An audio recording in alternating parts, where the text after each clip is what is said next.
In Capital News tonight, President Dr. John Magufuli says the government will not interfere with food prices. Kisutu Resident Magistrate Court issues stern warning to 4 Chadema MPs.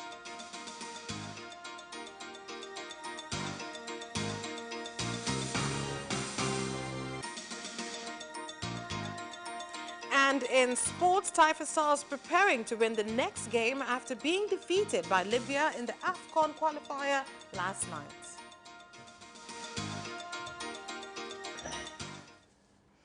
Good evening, this is Capital News at 9:30. My name is Vanessa Victor. Let's start things off with the national news.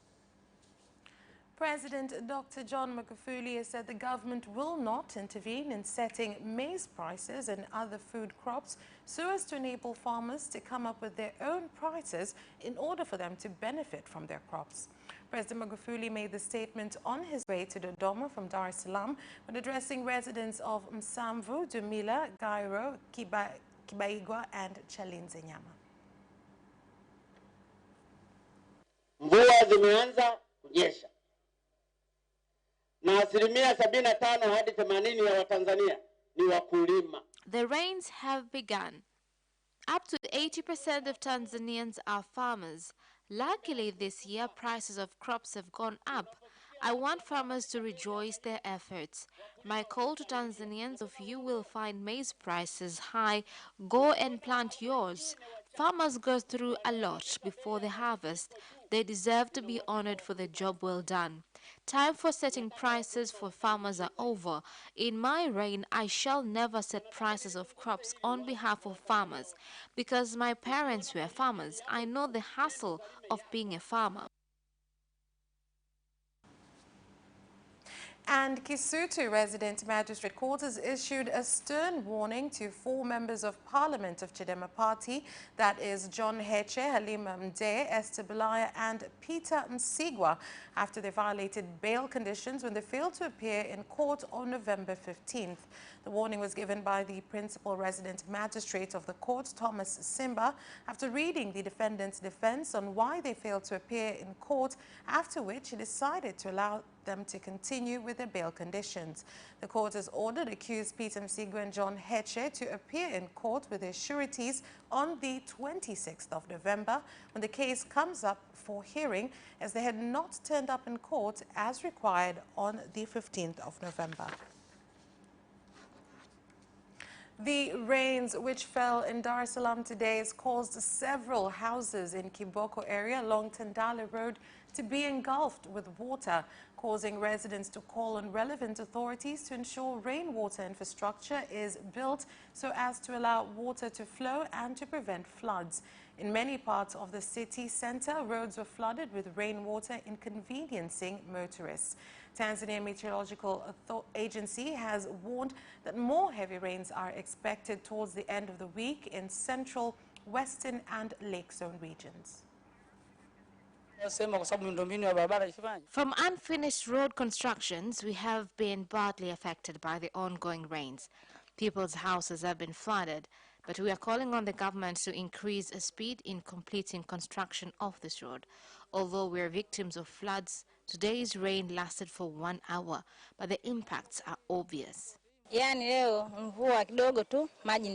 Because of the ongoing constructions, just such little rains have caused floods.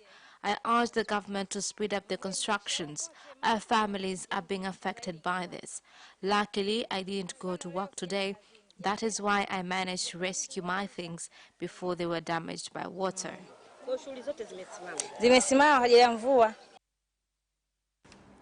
The Deputy Secretary General of the East African Community, Stephen Mlote, said that the process to allow member countries of the community to use a single currency has reached a positive stage. He made the statement during a meeting in Arusha on issues concerning the East African community. You open borders so that a business person who's in Tanzania can gain a larger market. They can sell in Kenya, they can sell in Burundi, they can sell in Rwanda. Of course, they come out stronger as companies and they can employ more people. Number two, they keep the money in the country. Most of our countries are dependent on imports, as you know. For some of our countries, 90% of manufactured goods are coming from other countries. They're coming from Europe, they're coming from Asia. And when you buy all these products, they are made by other people. No one is getting a salary for making that product which is made in Asia, which is made in Europe. None of our people will make a living out of that. So it makes sense for all of us to ensure that our private sector, I mean, whoever is conducting an activity, in our region, in Tanzania, but also in a neighboring country, we have to understand that this inter-regional trade is important. And since the community... The government has called on international organizations, civil society organizations, and other development stakeholders to empower youth so as to address challenges caused by gender violence. The statement was made in Dar es Salaam by the Deputy Minister of Health, Community Development, the Elderly and Children, Dr. Faustine Ndugulile, at an occasion to mark the 30th anniversary of the International Agreement on Children's Rights, which was also attended by former President Ali Hadi Ali Hassan Mwinyi. Share it with your parents, guardians, or even teachers. As the government, we are still doing some amendments of laws that protects children, including introduction of children courts that deals with these matters, as well as setting up proper systems of ensuring that children matters are dealt with on time. We all have the responsibility of protecting children. Parents should be close to their children and follow up on their well-being and upbringing. Well, I think the interesting thing about what we've tried to do with the celebration of this 30th anniversary is that we've asked the children and young people of Tanzania what they think the challenges are. And they had consultations with over 30,000 children and young people in Tanzania. It took months. It was led by Femina Hip. And they have created their own agenda, the children and young people's agenda. And they have listened to the children, and the children have indicated some area of challenges. So the children and young people presented this morning, and you've heard yourself what some of the challenges are. African Development Bank AFDB has expressed satisfaction on progress made at Zuzu Power Cooling Station in Dodoma, which is being funded by the bank in collaboration with the Japanese International Cooperation Agency, JICA.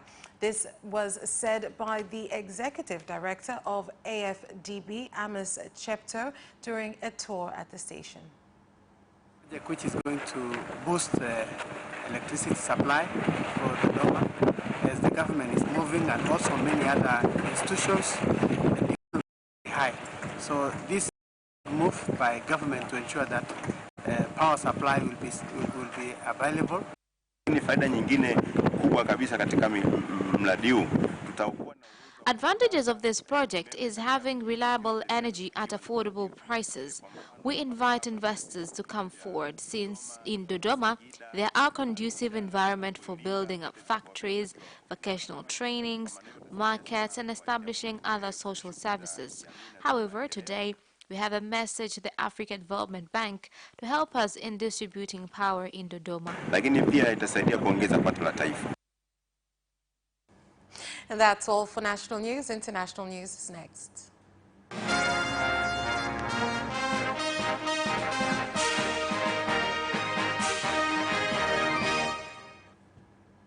And in international news, thousands of residents from Tana River County, northwest along the coast of Kenya, are facing food shortage as well as challenges in accessing health services as many roads have been destroyed by floods. Villages most affected by food shortage include Konemasa, Chara, Handakaruku, and Katsangani. This road is very bad because right now no car can pass. There is a tractor that is helping us slightly, but in actuality this road is impassable. There was even an examination center here, but we had to move it. We are Kenyans like all others, but why are we not considered so that at least we can have a road? The Independent Electoral Commission in Burundi expects to start the voters' registration exercise for returning refugees so as to enable them to participate in the 2020 general election. According to the Electoral Commission, the election will be held in May of next year. This registration will specifically involve citizens who are coming back to the country because many in Burundi were given the opportunity to be registered. This registration is also for people who did not get the chance to register during that period. Kenya's former Attorney General Amos Wako denied any involvement in a corruption-related case during his 10-year tenure. This comes after the United States on Monday imposed sanctions on him, his wife and son, accusing him of involvement in significant corruption. I retired as the Attorney General of the Republic of Kenya after slightly more than 20 years of service on August 27th, 2011.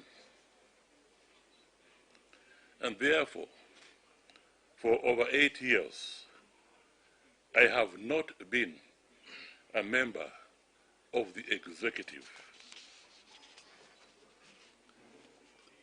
The good-hearted people of the county of Busia have twice given me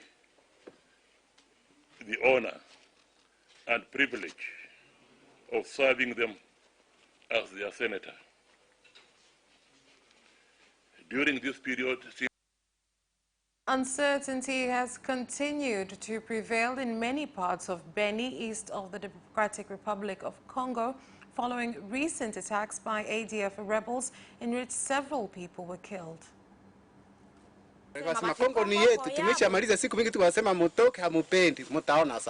They were saying Congo is ours, and we have told you for a long time to leave. Now you will see, and then we just started hearing screams. That was where my whole life was. All my property, my house, bed, clothes were destroyed. Berlin's third Compact with Africa dialogue launched in 2017 when Germany held the G20 presidency and set to run for 2 days, began in Berlin on Tuesday with heads of government and businesses from 12 African partner nations in attendance. Thomas Sparrow, our political correspondent from our media partner, Deutsche Welle, joins us with more on this. So, Thomas, Germany has shown a keen interest in promoting investment in Africa. In what ways does this summit seek to help do this, and has this been successful thus far? The summit pretended to at least try and create a stable framework for these investments that you're talking about. This is, by the way, not the first meeting that the German Chancellor has with different African leaders on this issue. As you mentioned in your introduction, this was created in 2017 when Germany had the G20 presidency, and since then there have been various meetings where the German Chancellor and some of the leaders of those 12 countries come together to try and not only discuss and analyze how well or what the challenges might be in this project, but also to try and, as I say, in the end, create this framework where African countries can carry out certain economic reforms, and on the other hand, certain German companies can then invest in these African countries. When you ask about whether this has been successful or it hasn't been successful, you need to understand that there are different views on this. The organizers clearly say that there has been a lot of progress, that there's huge interest, especially when it comes to those 12 African countries. But on the other hand, there are those who say that interest has waned, that African countries are not necessarily seeing a lot of benefits, a lot of concrete benefits when it comes to this, that foreign investment in those 12 countries has not risen enough since the project started, and that there are other challenges as well. For example, that German companies are still pretty much focused on other markets primarily and not necessarily in African countries. So you can see that there are different visions. There are those who say that this is a medium to long-term project, so essentially you have to continue working, but there are others who say that interest is waning and that it is not achieving the results that many had hoped at the beginning in 2017 when this project was created. So Chancellor Merkel mentioned that more transparency was needed in order to attract investors to Africa. In what way did she mean?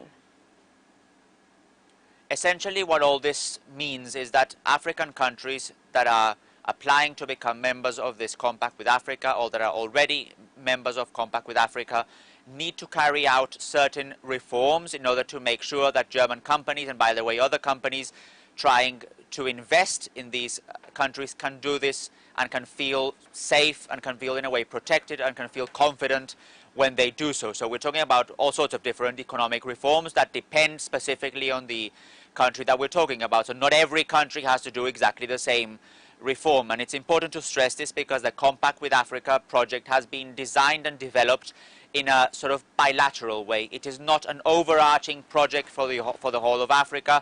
It is not an overarching project where all African countries involved have to carry out exactly the same reforms.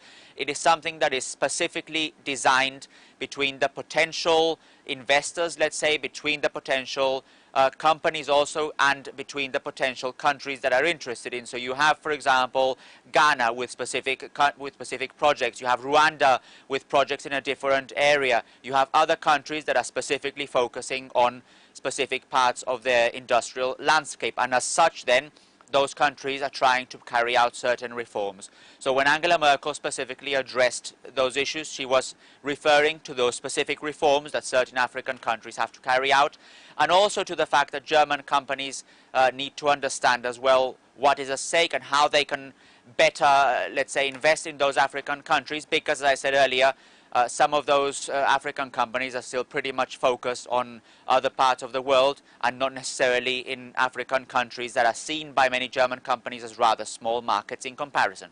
So very quickly, because we're a bit pressed for time, how has reaction been from the major powers in Africa? Because in essence, they're all vying for investors for their countries, which could generate competition between them. Essentially, when you look at the reaction in general, no, I'm not specifically talking about reaction from one country or the other country or from all countries, I'm talking in general, you have to see that there are two strands. There are those who see this as a medium to long-term project, as I said earlier, so they're actually asking for patience. They say that creating that stable framework is something that requires time. On the other hand, you have those who say that given the expectations that countries had at the beginning, 2017, the results have been rather slow and have not been enough. So you have those two different sides of the debate when you talk about the compact with Africa in general. Well, thank you very much, Thomas, on that insight into the G20. Until next time, goodbye. And that special report ends our international news, but we'll be back with business news after this break. Watch Business Edition as we talk to business leaders and experts in sectors that are transforming Tanzania's economy. To be rich, I have to be a business person. It's not an easy road at all. People need to understand. You must quickly think, how cost effective are you going to be? Business acts as a way in which it can bridge that gap. Business Edition will keep you informed on latest developments in the financial sector, extractive industry, tourism, agriculture,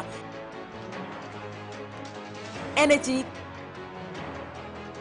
construction, and so much more. Meet entrepreneurs who are creating employment opportunities. Watch Business Edition on Friday at 8:15 p.m.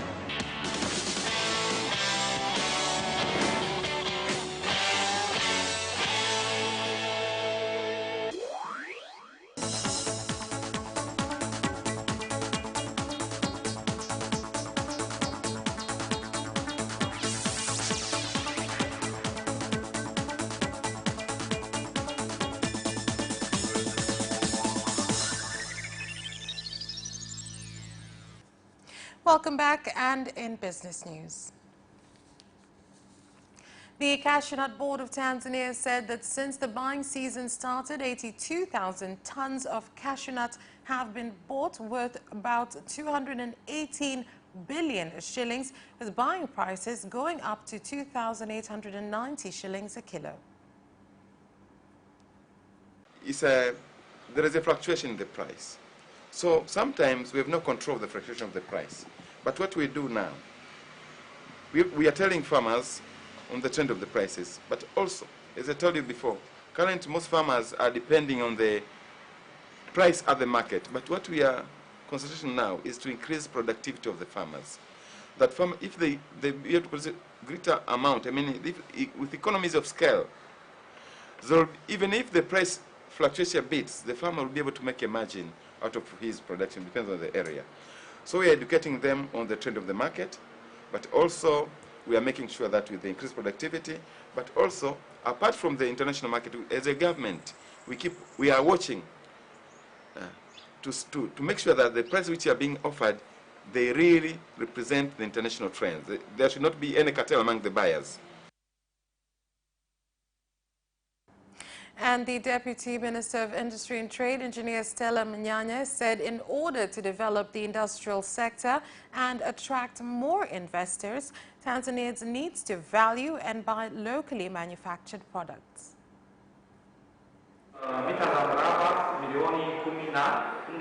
We can produce 14 million square meters, and downstairs we have 2 factories that have the same production capacity. We ask the public and government to support us by buying our products because we have enough for the entire country. Why buy tiles from outside the country when we have so many of them in Tanzania? You may find one will buy foreign ones that all look the same, while we have them here and with different designs. More than 13.1 tons of coffee worth more than 17.2 billion shillings has been collected from farmers in Kagera region by Kagera Coffee Union during the 2019-2020 buying season.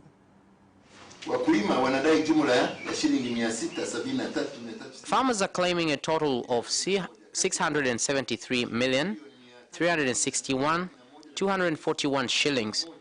Out of that, 304,111,141 is from coffee that has been transported to factories. Tanga and Dar es Salaam, and 366,250 shillings is for the coffee still in waiting to be collected. Service providers are owed a total of 1,041,116,500. We expect to meet with KCU on the 7th of December. On the 8th, we'll meet with KDCU. On the 7th, you should show the assets you have and the plan for the assets in increasing value and reducing costs for the running of our principal cooperatives. I want to see plans in all the organizations we have. And that's all for business news. Sports news is next. Away first time, good start from Bolt. Bolt leading a moment and going away.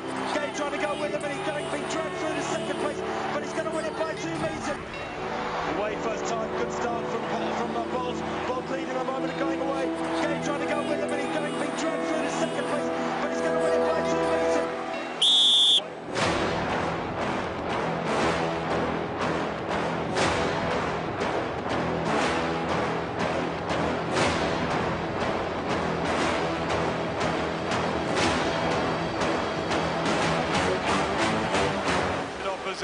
Joaquinho, he did lose to Lend.